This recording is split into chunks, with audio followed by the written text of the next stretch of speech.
Hi, I'm JJ Conway, and I help hardworking women and a few good men build financial confidence and take ownership of their financial future. I'm cheering you on with education on financial literacy, smart investments, and passive income streams. Welcome to Ladies of Wealth. If the owner redeems your property, I think I've said this in a couple different ways, but we just want to make sure it's clear. The investor gets back their money with interest, and it's going to depend on your jurisdiction. And I talked about Louisiana. Louisiana, you can get up to 41%, a baseline 5% plus 1% for each month you still hold the certificate. Okay. Most jurisdictions, you're going to make more than the market if you do some good research. So you want to do your research and your due diligence to make sure. But one of the things that I want to warn you about, you saw on the slide that Louisiana has a base rate of 5%. Okay. We'll talk later about if the owner doesn't redeem, what happens. But in most jurisdictions, you got to pay the subsequent tax if you have that property over a year, right? Well, in Louisiana, they charge you a 5% fee for using your credit card or debit card, any kind of card, instead of just bringing them the money, right? A cashier's check or whatever it is, or that they take. I think they take regular checks for most of them. If you pay that subsequent tax 5%, and then they redeem the tax and give you back 5%, well, you haven't made any money, and you just broke even on that piece of tax. Now the original one that you paid, you're going to get 12 months of interest on that. That's an extra 12%, but we want to be smart with our money, and we want to make sure we're making money, not losing money. All right. So if they redeem, you get the interest that you made on your money. If they don't redeem, this is where I was talking about. If they don't redeem, in some jurisdictions, a lot of them, you will keep paying the taxes.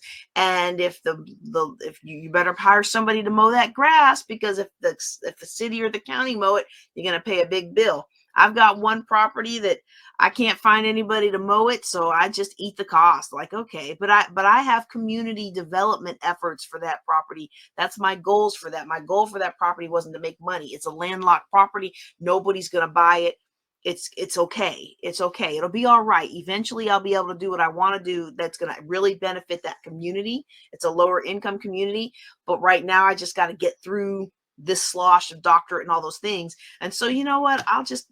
They can just mow it twice a year and I'll just pay it. It's whatever, but usually you can find somebody reliable to mow the properties for you, so you don't get hit with those bills. Okay. Because if the owner doesn't redeem, in a lot of jurisdictions, you're responsible for the tax, any water or other things that are coming up with it. You might actually be on the hook of some of that stuff.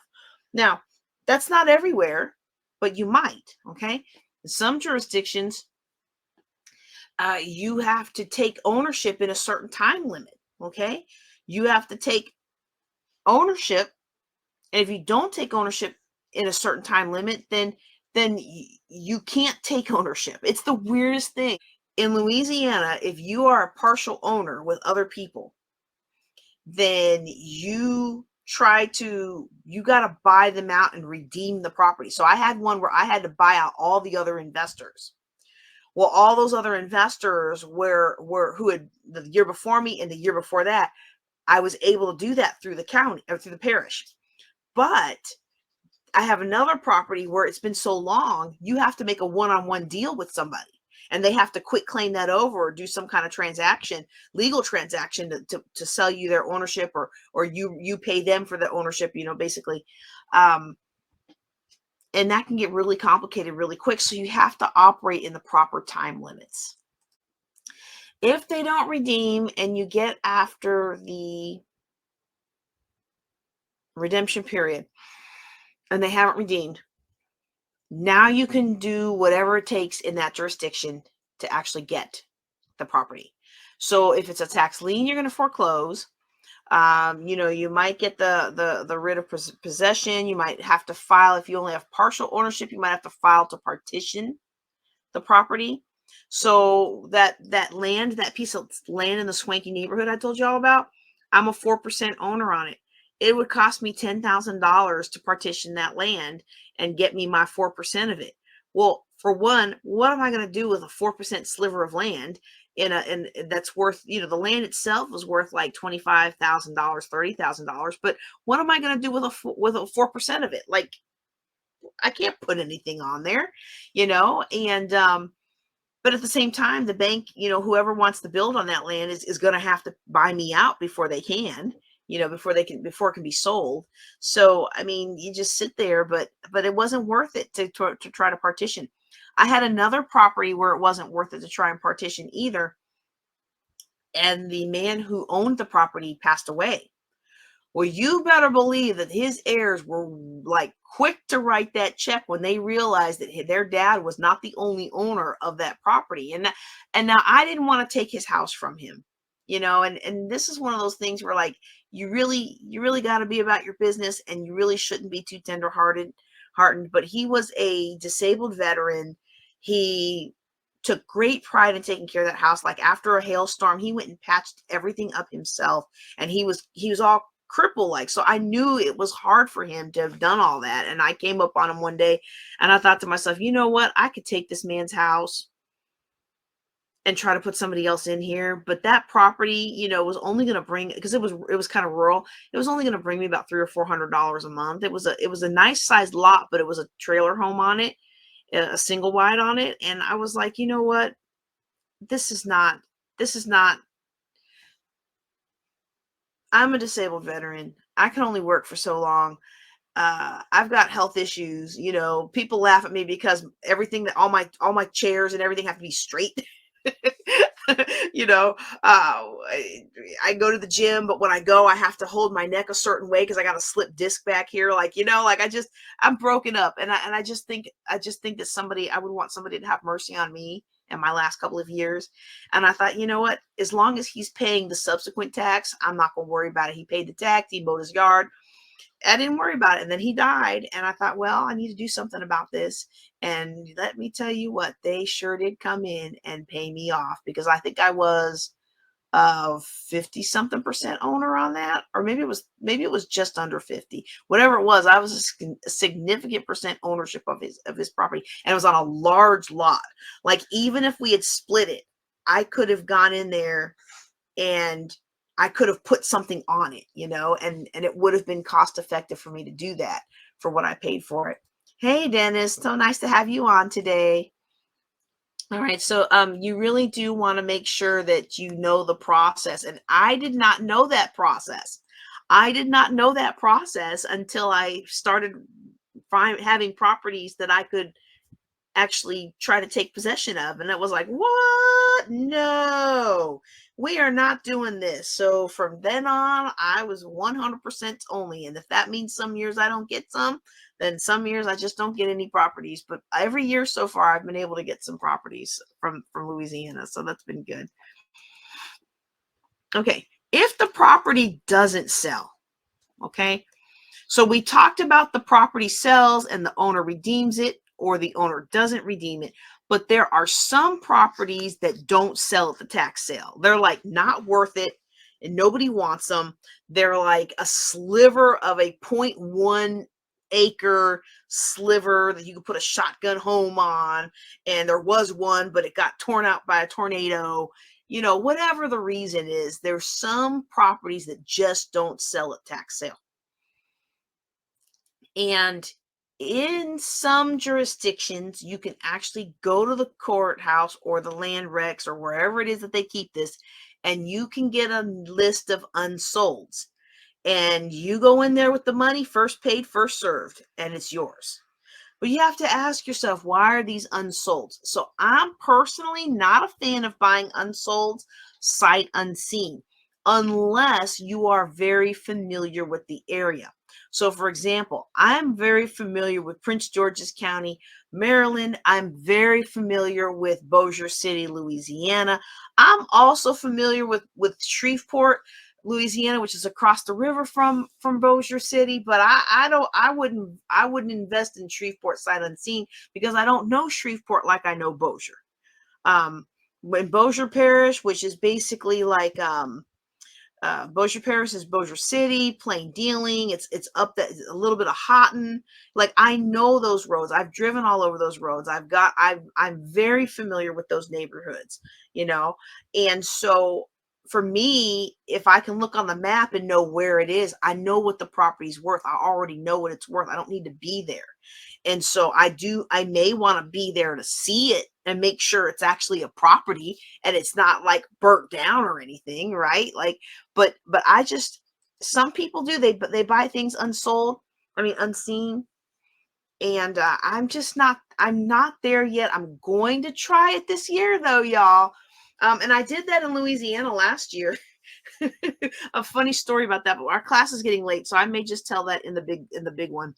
Or you can go back to last year's because I'm pretty sure I told it. No, I didn't. We hadn't done this yet. Oh, yeah. Nope. It was in the tax sale class. Okay. So if it doesn't sell, let me get back to the topic at hand. If it does not sell, they'll sell it next time. They'll try to sell it next time. And in some jurisdictions, after so long where it doesn't sell, it becomes what they call adjudicated. And the interesting thing about adjudicated properties is they have different programs. Like some jurisdictions have the neighbor program. Basically, if you mow the yard for a year and you take good care of it and you prove it, you can go in there and get it for $1. Some places you can just get it for $1. Like when I first got started, we could get property for $1, and I wish I would have bought more of it, but they had restrictions on it, and we were military, so I couldn't guarantee that I was going to stay there for 5 years, you know. Most of the ones that you're going to find are going to be, you know, maybe around 500, 1,000, 5,000, maybe a little bit more depending on your jurisdiction. But you just buy it. You're just basically buying it from the county, from the parish. Okay? And it's what they call adjudicated properties.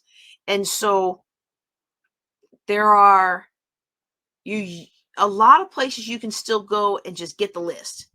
And when we did the Maryland tax sale last year, we were in our group coaching, and after the sale, they actually gave us the list. They actually gave us the list online, and so you can see that online. But a lot of jurisdictions are using brokers like Civic Source, and in Civic Source, you initiate the sale of that property, but you don't actually just take it off the market. They have to auction it. And I'm like, really? Like, if nobody else wanted it, I want it. Why do we have to auction it? It's just their process. It's just their process. Normally you end up with it, but sometimes you don't. So you want to watch out for that too. Okay. Now, it does sound easy. I know it does sound easy, but there are gotchas. But before I do that, let me tell you some ideas on how you can mine these properties, even if you don't buy them. Even if you don't actually buy the tax sale, there are some opportunities for you to profit. Okay, so that's what we're going to talk about on this slide. Okay, just like with foreclosures, you could be the one that does the research for other investors, especially since a lot of out-of-state investors, a lot of people are really buying into the whole out-of-state investing thing. I'm not really sold on it, but hey, if you can make money helping them out, why wouldn't you? If you can make money helping them out, I'm not going to tell you don't make money helping them out. Help them out, all right? You can do the research for those investors, and you can get paid $50 to $100 per property, depending on how those investors run their business, just to go out there and take pictures and do some basic research on it, like who owns it and stuff like that. You can do that for some other investors, okay? Another thing you can do is you can get the leads of the properties that are going into the tax sale, and you can market to them and see if they might be willing to sell their house. Doesn't that sound a lot like the wholesaling we talked about in February, right? This can be an opportunity for you to do that. If you have the funds and you're able to buy the note or help restructure the note or buy the property or get them caught up with their tax and work some kind of creative financing structure that allows you to take ownership of the property, maybe even still keep them in the property, you could structure something like that. The possibilities are very much endless when it comes to how you can make money helping people who are in financial trouble with their house. However, I would caution you to make sure you understand the state that you're in, because there are some states that if you market like you are trying to help somebody out of foreclosure, or you're trying to help them stay in their house for a tax sale, and you do that kind of marketing, in some states you cannot come back and buy the property. So you have to be very careful about that and make sure that you tread carefully on what you say and what you do. Right now, that is too detailed to talk about today. A lot of that is jurisdiction dependent. So you're going to want to bring your information to the group sessions. And in that case, I will analyze them for jurisdictional by jurisdiction. So if you're in Bossier Parish, you're in Caddo Parish, you're in Prince George's County, you're in Jackson County, you're in, Erath County, wherever you're at, you want to bring your stuff to the group class, because I can't answer hypotheticals more than what I'm giving you all as examples. Okay. All right. So now there are some absolute pitfalls you want to watch out for. Okay. Like, for example, number one, legal fees and subsequent taxes. Y'all, I bought a property at a tax sale. I paid about $300 for this property, 100% ownership, 3-year right of redemption, but I'm pretty sure nobody's going to redeem it and it's going to be mine. I was so excited, so excited, so excited. And immediately I got hit with a $1,200 bill. Thankfully, we were able to get it talked down to $900 bill. But I was like, why am I getting this bill? Lots of reasons. We'll talk about it in the main class. But the bottom line is, I had failed to do my due diligence. I had forgotten that in that town, you not only have a parish tax, but you have a city tax. And the city had a whole bunch of fees that I had not researched. I had researched the county, but I had not researched the city. And I have had that happen every time every time. So 2017 and 2024, because I usually don't invest in the city of Bossier City. I usually invest in the Bossier Parish out in the country a little ways, and get more of those properties. So yeah, you got to watch out for those legal fees, subsequent taxes, and other things that might be waiting for you to pay for them once you acquire the property. And again, that's jurisdiction by jurisdiction dependent, because remember, in some states, you don't take ownership of the property until the end of the redemption period. But at the end of the redemption period, if there's an outstanding water bill, guess who's got to pay for it? Somebody hasn't paid their electricity in 20 years. They shouldn't be there, but guess who has to pay for it? All right. So you want to watch out for those kinds of things. You also want to watch out for, like, over the winter, if nobody winterized that property and then in spring the pipes bust, sometimes you can recover, but sometimes it's not enough profit in that property. Sometimes you just have to walk away. So you want to watch out for things like that. Okay. I mentioned fines and citations, like with the little property in the city, they had lots of fines because a tree fell from this property onto a fence that was owned by the city. And so then I had to pay for, that was part of that $1,200. I had to pay for that. I had to pay for that for them to cut the tree up and fix the fence. And I was like, what? Other pitfalls to watch out for is, how much is it going to cost you to get the property? And we kind of already talked about that with the partitions. Okay. But you want to make sure that you're able to quiet the title and that you have build the connections now with somebody in legal so they can help you do that. Number 5. Yep, this is mine, y'all. I've done this twice, and one time it worked out really, really well. And the other time it also worked out really, really well. But I would not recommend this because I got really excited and bought the wrong property. In fact, in last year's tax sale, the first time it happened is because I didn't organize my tabs properly. I had all my tabs, boom, boom, boom, boom, boom, boom, boom. And I had a tab at the end that I was going to think about. It was one of those where I talked about using real estate to profit for yourself, but also to help empower other people. And this property that I accidentally bought was one of those properties where somebody brought it to me asking, could I help their family? Not them themselves. They weren't living in the property, but their extended family was living in the property. And she was just like, can you please help us out? And I went and looked at that property. And it's like, I don't know about all that. Let me just put this over here. I'm going to hit my high points, and then I'll take the time to research that one. And if nobody gets it before me, then it's the Lord. If somebody gets it before me, then it wasn't meant for me to help them. And I do a lot of things like that. I pray a lot of prayers like that. And I'm very open to the Lord's no, even though I don't like it all the time. Right. So I'm click 1%. This is back when I was doing the 1%. Click 1%, click 1%, click 1%. These were really good properties in really good neighborhoods that I knew that tax was going to get paid.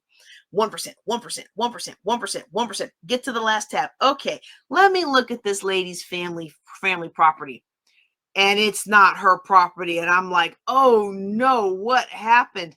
I had somehow switched tabs. So I had already been on her property, her family land.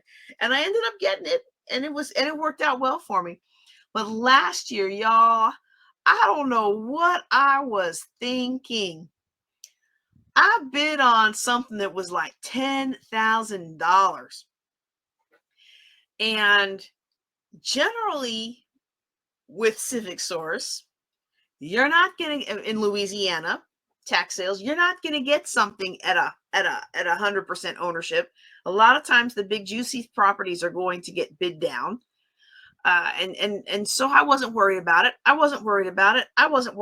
And then we're getting towards the end of the sale, and I'm like, I don't want this property. I don't even know how I ended up getting it.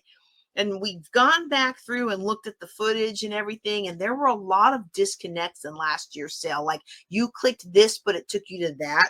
And I'm not, this is no shade at Civic Source. This, you really do have to pay attention to what you're doing. But there was some weirdness in the links last year. And so I reach out to customer support. I'm like, please tell me that we can get me out of this. And they were like, well, you get one lifetime mulligan. And we see that you've been a customer with us for a long time and you've never used that mulligan. So we will use it on this $10,000 property. Now, I'll tell you what, that was such a relief. Now look, the Silver Star was up. And I think they were like a $35,000 or a $40,000 tax. You better believe if I'd have had that money to spend, if I hadn't already spent on paper all my other money before I got to that one, you better believe, well, no, I didn't have enough for that because I already had some other things I really, really wanted that was more important. But if I'd have had that money, I would have gotten that Silver Star. Let me tell you why I didn't complain to Civic Source that the stuff was wonky. Because I accidentally bid on this piece of land. And when I went to research the piece of land, I went and it showed that I was winning the piece of land, and I was looking at others around it to see if I wanted the other ones. I was like, wait a second, this is not what I thought I was getting. And so when I went and did more on it, I was like, wait a second, this click leads me to this, and this click leads me to that, and that click leads me to that. And that little piece of land that I was winning on was part of a 4-parcel piece of property, commercial property, worth $750,000. And this one that I had bid on was like $500. And the one next to it was 500, and the one next to it was 500, and the main property, so these were the parking lots, the main property was $1,800. Y'all, for what is that? 500, so that's 2,800. So for $3,300,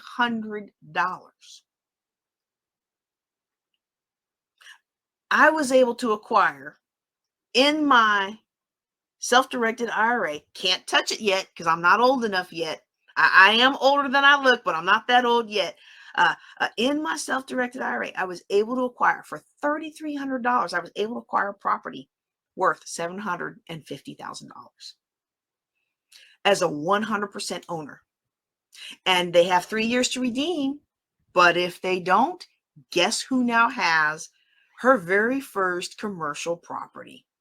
Whoop, whoop. Now I have been part owner of some gas stations and things like that, but all those have been sold back. All those have been either sold or redeemed.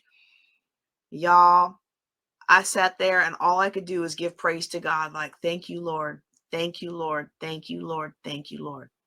Every time, you work so hard and you think to yourself, well, can't I just get a break? Sometimes we get a break. Sometimes we get a break. I don't want you to be afraid. I know I've given you a lot of pitfalls to watch out for. I don't want you to be afraid. I want you to trust the Lord that he's got your back, and let him lead you and guide you. Because it was the Lord that led me and guided me on that little property. And I wasn't sure about it because something didn't seem right about all the descriptions and everything. But I was like, well, you know what? I'll go ahead. I think I can do this or that with it. And then once I got it, and you get to that next screen, and I'm like, wait a second. And then real quick, I didn't have much time left in the tax sale. Real quick, I went boom, boom, boom, boom. And you know what? I want to thank him. I'm pretty sure the reason those things were available was because the system was so wonky last year. Thank you, Jesus. So I'm telling you that, but there are also times I have gotten excited at the sale and bought the wrong thing. So I own some strips of land that I'll never be able to do anything with. I own 4% of a strip of a plot of land in a bougie area that floods, so nobody's built on it yet. But the bank has started paying the taxes, so I think they're gonna buy me out soon. But like sometimes you just get excited, you get caught up in it, and you're just like clicking, and you okay. You want to watch out for that pitfall because you get stuck with a property, you're liable for that property. Okay. So those are some very important pitfalls to watch out for. And the way you avoid them is to research. We've talked about that. Research. Okay. I'm going to give you 2 examples from my very first tax sale that I was doing in Maryland. Okay. Now, I did tell you about the plot of land that I do have that's landlocked. That's a different situation for what I'm about to show you here. Okay. You see this here? I was so excited, y'all. Oh, I was so excited. I was so excited to get 5 acres on this tax sale. But once I went to go look at it, found out it's landlocked. Yep, it was landlocked, y'all. Now, technically, could I apply for an easement? Sure. But I suspect that all these neighbors whose backyard was on this little piece of land, I'm pretty sure they would have fought me tooth and nail. And knowing that I was military, I wasn't going to have relationships with county officials or anybody who could help me out. And I would probably have to move before I could get the process resolved. And these people probably could figure that out and be like, yeah, we're just going to wait her out. So this would not have been a good thing. And I'm very glad I did eyes on before I went to bid. Here's another one. There was this beautiful 5-bedroom home in Brandywine where I have another property. That's where I was living at the time. And I remember this beautiful home, and it came up for tax sale. I was so excited, y'all. I was so excited because this was like a 5-bedroom house. It had the 2-car garage. And so, the taxes on it was like $65,000. Okay. Well, that would have been okay for a $500,000 house, not for an empty lot, because the house had been burned down, like literally burned down, like literally nothing there. Not even, you didn't even see the foundation anymore. It's how the dirt and everything had grown up around it. And so when you look at stuff like that, you want to make sure that you've done your research so that you avoid falling into these pitfalls. Now, I'm sure somebody would be like, wow, I would have taken that property today, in that area. Well, we don't know what we don't know, but that wasn't going to meet my needs at the time. My $65,000 needed to be in something else that was producing cash flow. Or in that case, I was planning on moving into that property and then put my other Brandywine house out for rent. So, you've got to know your goals. You got to be clear on your goals, because I could have just as easily said, well, I'm going to go get it anyway. Somebody will want it. No, I wasn't going to speculate. I wanted to make money, not speculate. I wanted to make money, not hold something for 20 years and hope it increases its value or hope it sells one day. No, I wanted to make cash flow. Okay. All right. So we are about done tonight. I just want to make sure I've covered the pitfalls. I covered the pitfalls. We're talking about how to avoid them over and over. I've talked about research, research, research. I have talked a little bit about leaving your emotions at the door, and I've also given you an example of where it's okay to have emotions if it's not costing you. It didn't cost me anything to keep that to allow that older gentleman in to stay in his single wide trailer. It didn't hurt me to let him do that. And when he passed away, I got my money. Okay, because those heirs wanted that house. And like heirs usually do, and I'm going to tell y'all right now, it's not the topic of the day, but as a financial planner, I got to let you know, if you're my age or older, keep in mind, heirs want the money. Whatever you think you're leaving for them, they are probably going to sell it and pocket the money. So make sure if you have something that you want this, that, and the other done, make sure you have a will in place or you put your properties in trust for set it up properly for the benefit of whoever you want it to be benefit for. Don't count on your children. You want to leave the house to the oldest because she gave up her job to take care of you for 3 years in your old age. You put that on paper and you make sure she gets what she's supposed to get. You want this and that and the other to happen with that house. Make sure that you put it in writing in the form of a will, because otherwise that bad boy's getting sold and those heirs are pocketing the money and they probably aren't even going to sell it for as much as you've put into it and worked hard for.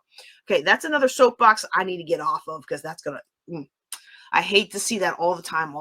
Okay, whatever properties you do acquire, before you bid, make sure you've got multiple exit strategies.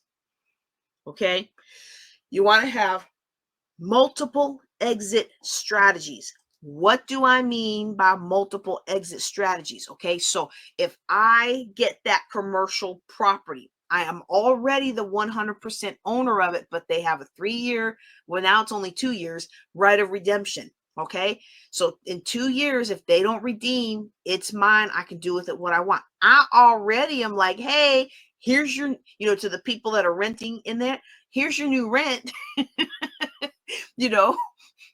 Legally, I can't put them out if they don't pay me. But that doesn't mean I can't ask for rent.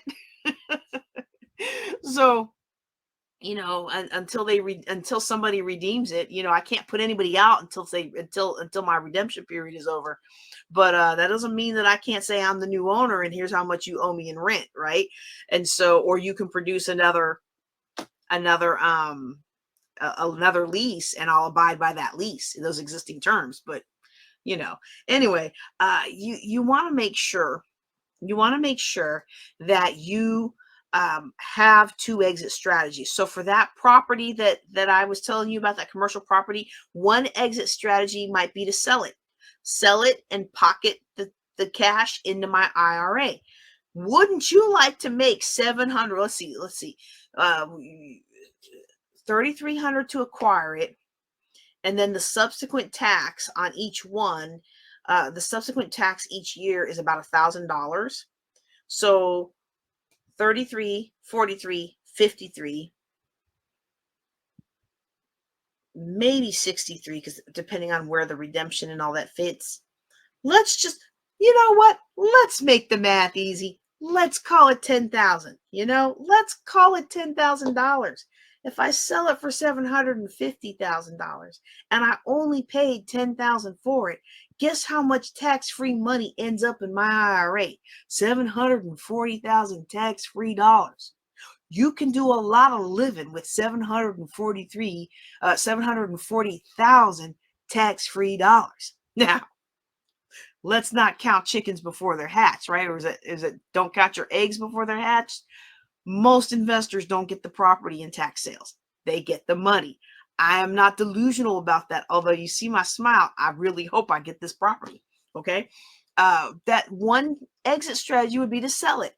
Another exit strategy would be to rent it. Another exit strategy might be to owner finance it. Sell it to somebody an end user who maybe has trouble getting a loan together, and they will pay me instead of the bank. So that's 3 different exit strategies for that one property.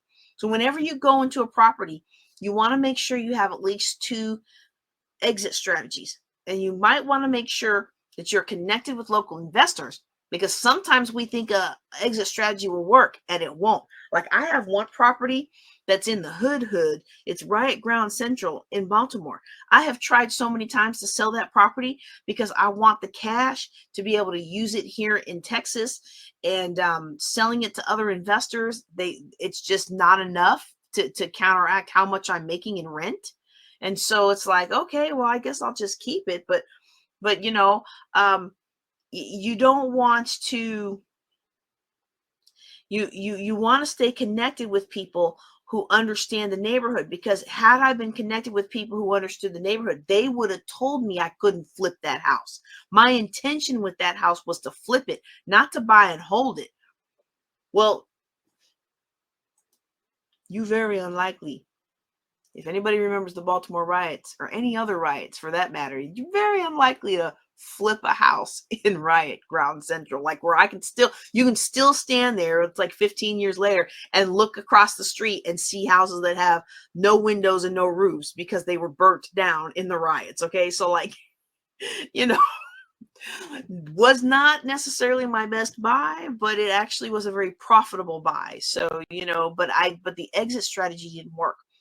My original exit strategy didn't work, so I had to pivot to another one. Okay, I know we're all tired of the word pivot. So the way that you find mentors who are willing to be transparent, genuine, and actually help you out is going to your local real estate investment group. Now, another way to find a great place to find predators and people who just want to take your money and pretend that they're going to teach you about real estate, but actually really don't, is also real estate investing groups. So if you are looking for a real estate investment group and you haven't found a good one yet, reach out to me. Chances are I've lived in an area, or I know somebody who has lived in your area, and we can recommend a good group. Okay. You can also go to National REIA. I think it's nationalreia.com or nreia.com, and you can search for one there. But I've been in many states. I've been a member, and I still am a member in Maryland and Texas. But I've been a member of several REIA groups, and so across the nation. And so, just reach out and let me know what you're looking to do. It's always good to be connected with investors who are there in your local area. Okay. I want to invite you to join us in the class. I'm going to go ahead and drop that link in the comments. jjclink.com/tax sales. So the other one was tax slides, if you want a copy of this slide. And this one is tax sales. Okay. So I encourage you to jump in the class. All right. Well, that's going to do it for tonight. Thank you all for being on tonight. If you're listening to us on part of the podcast today, we record these live every Thursday, but real estate is every third Thursday. And so every first Thursday is Q&A. Second Thursday is 7-figure business building, how to create multiple streams of income. Third Thursday is real estate investing. Fourth Thursday is the empowered entrepreneur, how to become the person who can be, do, and have the things that you want out of life. And so with that lineup, it's a fantastic, fantastic Thursday night class. And I hope that you will join me on the next one. If you're here live with us today, thank you for being here. We are at almost 2 hours. I appreciate it. I promise I'm going to try to get these classes down to an hour and start on time. It just seems like there's always something that pops up. I'm like, this is getting to be spiritual. So we're gonna put some extra prayer and some extra fasting on this and get back to our get back to our roots of being from 8:30 to 9:30 Central, 9:30 to 10:30 Eastern. All right. That's all I've got for you today. I'm JJ Conway. Thank you so much for watching, or if you're listening, thank you for listening on the podcast. Y'all take care and be blessed. Don't forget to like this episode, subscribe to the channel, and ask your question at ladiesofwealth.com.